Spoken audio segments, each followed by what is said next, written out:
अस्सलाम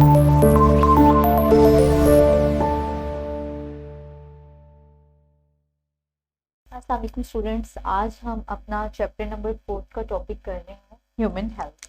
इसमें हमने देखना है कि अ, इसका टॉपिक है हमारे पास बैलेंस डाइट। चैप्टर है हमारा ह्यूमन हेल्थ, उसका टॉपिक है बैलेंस डाइट। उसमें हमें देखना है कि डाइट जो हम लेते हैं वो बैलेंस्ड का कहलाती है, यानी कि बैलेंस्ड का मतलब क्या है।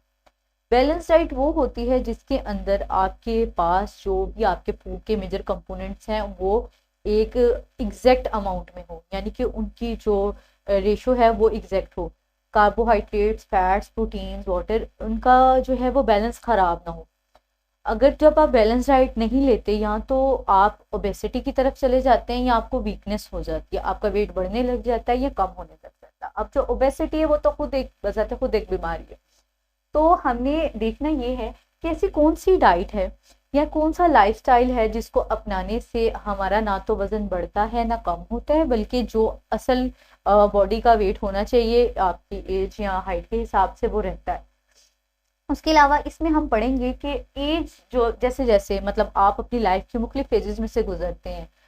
बचपन है आपका, यानी कि पहले इन्फेंसी है, एक बच्चा है, इन्फेंट है, फिर उसके बाद दूसरा यंग एज का पीरियड है, और उसके बाद अडल्ट होता है बंदा, और फिर उसके बाद जो है एजिंग का प्रोसेस या फिर ओल्ड एज का टाइम आता है। तो आपका जो फूड हैबिट्स है ना वो हर एज में वेरी करती हैं, और आपको उनको बदलना भी चाहिए। जैसा आप जवानी में खाते हैं वैसा आप अगर अपने ओल्ड एज में खाएंगे तो वो आपके लिए ठीक नहीं है। तो क्योंकि आपकी बॉडी की रिक्वायरमेंट्स तब्दील हो रही होती हैं, आपकी बॉडी के जो बेसिक फंक्शंस हैं वो बदल रहे होते हैं, तो इसलिए आपको अपनी डाइट को भी चेंज करना पड़ता है। तो सबसे पहले हम देखते हैं कि बैलेंस डाइट में ये देखा जाता है कि अगर देखिए आप खाली घर की रोटी और इस तरह की चीज़ें खा रहे हैं तो वो बैलेंस है। जब आप जंक फूड वगैरह, लोग डॉक्टर्स क्यों मना करते हैं लोगों को, क्योंकि उसके अंदर बेसिक कंपोनेंट्स होते तो ज़रूर हैं, फैट्स भी हैं, कार्बोहाइड्रेट्स भी हैं और वाइटामिन भी हैं, हर चीज़ है, लेकिन उनका बैलेंस नहीं होता। फैट्स ज़्यादा हैं, कार्बोहाइड्रेट्स कम है या प्रोटीन्स कम है, तो वो बैलेंस नहीं होती। तो बैलेंस डाइट के लिए डॉक्टर न्यूट्रिशनिस्ट हैं वो बाकायदा बताते हैं कि इस एज में या इस टाइम पे ये वाली जो है डाइट आपको यूज़ करनी पड़ेगी या ये लाइफस्टाइल अपनाना पड़ेगा। अगर हम इन्फेंट्स में बात करें डाइट की, इन्फेंट्स जो बच्चे नौमौलूद होते हैं या अभी पैदा ही होते हैं उनको इन्फेंट्स बोलते हैं। तो इन्फेंट्स में जो डाइट है वो उसकी बेसिक तो हमें पता है, मदर का जो मिल्क है या वो ब्रेस्ट फीड लेता है, तो वो उसकी बुनियादी डाइट है। उससे एक तो ये फ़ायदा होता है कि एक तो वो उसको एनर्जी के सोर्स के तौर पर भी ले रहा है, लेकिन मदर की मिल्क में जो एंटीबॉडीज़ होती हैं जो उसके बॉडी में जाती हैं उसका इम्यून सिस्टम भी डेवलप करती हैं। तो जो मदर का मिल्क है वो बच्चे के लिए एनर्जी के सोर्स के अलावा उसकी इम्यूनिटी को भी डेवलप करने के लिए बहुत इंपॉर्टेंट है। एक तो वो उसको एज अ एनर्जी सोर्स ले रहे हैं, दूसरा वो उससे अपनी इम्यूनिटी को डेवलप कर रहा है। तो ये दो बातें हमने देख ली। अब उसके बाद अगर तो किसी रीज़न की वजह से बच्चे को जो है वो मिल्क नहीं मिल पाता, मदर मिल्क, तो हम क्या करते हैं कि उसे गाय या भैंस का दूध भी डॉक्टर रेफर करते हैं, लेकिन उसके लिए खास प्रोपोर्शन डॉक्टर बताते हैं कि आपने एक अगर हिस्सा दूध है तो 2 हिस्से उसमें पानी ऐड करना है। तो ये मिल्क और जो वाटर की रेशो है ये बेहतर है, क्योंकि जो बच्चा है छोटा सा नौमौलूद है, बिल्कुल पैदा हुआ है, तो उसका स्टमक जो है वो इतना भी प्रॉपर स्ट्रॉन्ग नहीं है, वो ज़्यादा हार्ड चीज़ें नहीं खा सकता या हैवी चीज़ों को हजम नहीं कर सकता, तो वो मिल्क भी उसे डाइल्यूट करके उसमें पानी मिला के दिया जाता है। उसके बाद जब वो थोड़ा सा बड़ा होने लगता है, यानी कि 6 मंथ्स के करीब पहुंचता है, तो और फिर जब वो उसके दांत भी आने लगते हैं, उसे टीथिंग कहते हैं, तो क्या होता है कि उस अरसे के दौरान वो उसको थोड़ा सा एक्स्ट्रा डाइट की ज़रूरत पड़ती है। मिल्क के अलावा उसको सिरिलैक, बनाना और बॉयल्ड एग, इस तरह की नरम चीज़ें दी जाती हैं ताकि उसकी एनर्जी की रिक्वायरमेंट पूरी हो। अब उस टाइम पे देखें उसको एनर्जी चाहिए और साथ साथ उसने ग्रो भी करना है, वो बड़ा भी हो रहा है, तो आहिस्ते आहिस्ते जब वो बड़ा भी हो रहा है उसको एनर्जी भी चाहिए, तो इस सब के दौरान जो है उसकी हमें डाइट को बढ़ाना पड़ता है।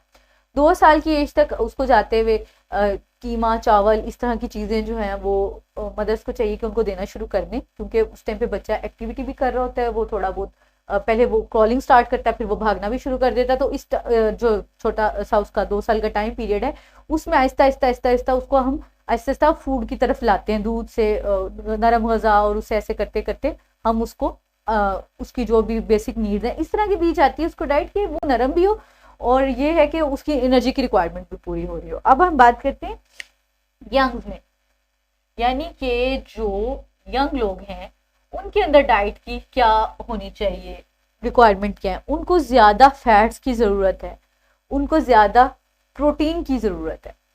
अब क्या है कि बॉडी बिल्ड हो रही है, मसल की डेवलपमेंट हो रही है, ग्रोथ हो रही है, तो उस टाइम पे बहुत ज़्यादा फैट्स चाहिए। अब फैट्स के बारे में हम पढ़ चुके हैं कि जो फैट्स हैं वो हाई एनर्जी का सोर्स है, रिच एनर्जी का सोर्स है, हाई एनर्जी देते हैं, तो फैट्स चाहिए इस मौके पे। उसके अलावा बहुत ज़्यादा अच्छी अमाउंट में प्रोटीन चाहिए। अब प्रोटीन क्यों चाहिए, प्रोटीन भी काफ़ी अच्छी अमाउंट में चाहिए। हमने अपने पिछले लेक्चर्स में ये डिस्कस किया था कि जो प्रोटीन है, प्रोटीन बॉडी की डेवलपमेंट में बहुत अहम रोल प्ले करती है। आपका जितना मसल का मैस है, आपके हेयर है, नेल्स हैं, हर चीज़ जो है वो प्रोटीन की बनी हुई है। तो प्रोटीन जो है वो डेवलपमेंट में बहुत अहम रोल प्ले कर रही होती है। तो एक बच्चा जो ग्रोथ कर रहा है, बढ़ रहा है, तो उसके लिए प्रोटीन बहुत इंपॉर्टेंट है। तो इस टाइम पे जो है वो फैट्स और प्रोटीन्स की बहुत ज़्यादा अमाउंट में ज़रूरत है। उस टाइम पे आप ज़्यादा खाते भी हैं तो आप मोटे नहीं होते, आपका जो है हाइट निकल रही होती है। तो इस एज में ज़्यादा खाना और दिन में ज़्यादा टाइम खा लेना, इससे फ़र्क भी नहीं पड़ता। आपकी बॉडी में सारे अभी कहते हैं एनाबॉलिक रिएक्शंस हो रहे होते हैं, नई नई चीज़ें बन रही होती हैं, आप एडोलेसेंस की तरफ जा रहे होते हैं। तो उस टाइम पे अगर आप बहुत ज़्यादा खाते हैं, एनर्जेटिक रहते हैं, तो ये आपके लिए अच्छा है। फिर एक आती है ओल्ड एज। यंग के बाद हमारे पास एक ओल्ड एज आती है, यानी कि जब आप अपनी 40s में पहुंच जाते हैं, ओल्ड एज। तो ये वो टाइम है लाइफ का, वो फेज है जब कैटाबोलिक रिएक्शन स्टार्ट हो जाते हैं। कैटाबोलिक मतलब बॉडी में चीजें टूटना शुरू हो जाती हैं। कैटाबॉलिक रिएक्शंस जो हैं वो स्टार्ट हो जाते हैं, बॉडी में चीजें टूटने लग जाती हैं बजाय बनने के। और इस टाइम पे जो है वो प्रोटीन और कार्बोहाइड्रेट्स की एक खास अमाउंट चाहिए। उस टाइम पे अगर आप ज्यादा फैट्स यूज करेंगे तो वो ठीक नहीं है। बॉडी की जो इलास्टिसिटी है, यानी कि जो नालियां हैं खून की, और वो उनके अंदर ज़्यादा इलास्टिसिटी नहीं रहती, वो थोड़ी रिजिड सख्त होने लग जाती हैं। और यही वजह है कि ब्लड प्रेशर ज़्यादा देर हाई रहे तो हेमरेज का जो है ख़तरा होता है, कहीं से ब्रेक डाउन हो जाती है, किसी वेजल की ब्लीडिंग शुरू हो जाती है। तो जो ओल्ड एज है उसमें कैटाबॉलिक रिएक्शन स्टार्ट हो जाते हैं। उसके अलावा इस टाइम पे आप ज़्यादा फिजिकल एक्टिविटी भी नहीं कर रहे होते, आपकी ग्रोथ भी नहीं हो रही होती, तो आपको इतनी ज़्यादा हाई अमाउंट वाली जो डाइट है एनर्जी वाली उसकी ज़रूरत नहीं होती। हाँ, बैलेंस्ड की ज़रूरत होती है, जो बेसिक आपके बॉडी के फंक्शन है उसको चलाए। लेकिन जो अगर हम बात करते हैं कि कोई बहुत जो हाई जो खाला के फैटी फूड है इस तरह की, उसकी ज़रूरत नहीं रहती। ये वो टाइम पीरियड आता है। तो ओल्ड एज में जो है बुढ़ापे की तरफ जाना, उसे कहते हैं एजिंग। एजिंग में क्या होता है कि आहिस्ता आहिस्ता बॉडी के जो सेल्स हैं वो अपनी जितनी number of cell of division है उसको पूरा कर चुके होते हैं, वो डेथ की तरफ को जा रहे होते हैं, एजिंग हो रही होती है। एजिंग को अगर हम उसके सिम्टम्स देखें एजिंग के, तो कलर जो है बॉडी का में क्या होता है कि जो स्किन है उसकी इलास्टिसिटी जा रही होती है, और बॉडी हेयर के जो है पिगमेंट वो लॉस हो जाता है। और उसके अलावा बंदा अपने आप को ज़्यादा थका हुआ और वीक फील करता है, उसके अंदर उतना वो नहीं रहता पोटेंशियल कोई भी काम करने का। आप एजिंग के प्रोसेस को एक्सरसाइज से, अच्छी फूड हैबिट्स को डेवलप करके रोक सकते हैं, रोक तो नहीं सकते लेकिन स्लो डाउन कर सकते हैं। आप अच्छी हेल्थी फूड लेते हैं, एक्सरसाइज डेली बेस पे करते हैं, तो आप अपने एजिंग के प्रोसेस को थोड़ा स्लो डाउन कर सकते हैं। तो इसके अंदर उसके बाद हमारे पास एक और एक्सेप्शनल केस है जिसमें हमारे पास लैक्टेटिंग वुमेन है और प्रेग्नेंट वुमेन है। इसको हमने पहले भी डिस्कस किया है कि उनकी डाइट जो है वो उसमें ज़्यादा जो है मिल्क का, बटर का और फैट्स का इस्तेमाल होना चाहिए, जूसेस यूज़ करें वो, क्योंकि जो प्रेग्नेंट वुमेन है उसने एक नई बॉडी को बिल्ड करना है, उससे प्रोटीन की भी बहुत कंजम्पशन की ज़रूरत है। तो ये बात समझने की है कि ख़वातीन और जो लैक्टेटिंग हैं या प्रेग्नेंट हैं उनकी जो डाइट है वो आम ख़वातीन से डबल होनी चाहिए, ज़्यादा होनी चाहिए। क्योंकि अगर वो सही डाइट नहीं लेती तो जो बेबी होता है जो वो उसका वो वेट कम होता है या उसको कोई न्यूट्रिशनल डिसऑर्डर हो जाता है। तो इसके लिए ज़रूरी है कि फीमेल की डाइट ज़्यादा अच्छी हो। वो कोई न्यूट्रिशनल डिसऑर्डर हो जाता है उसको, या वो बहुत ओवरवेट नहीं अंडरवेट पैदा होता है। तो इस तरह जो है एक बैलेंस डाइट का कंसेप्ट जहन में रखेंगे तो हम एक बहुत अच्छी और हेल्थी लाइफ को जो है वो गुजारेंगे। और यही ज़रूरी है कि जितनी भी आपको अल्लाह ने उम्र अता की है उसको आप अच्छे तरीके से अपनी डाइट को बैलेंस रख के गुजारें, ताकि आपके इम्यून सिस्टम भी अच्छा रहे और आपके अंदर जो है कम से कम जो है बीमारियां जो हैं वो हों और आप अपने आप को फिट फील करें। तो मुझे उम्मीद है कि आपको लेक्चर बहुत अच्छा समझ आया होगा स्टूडेंट्स। तो अगले लेक्चर के लिए, तब के लिए अल्लाह हाफिज़।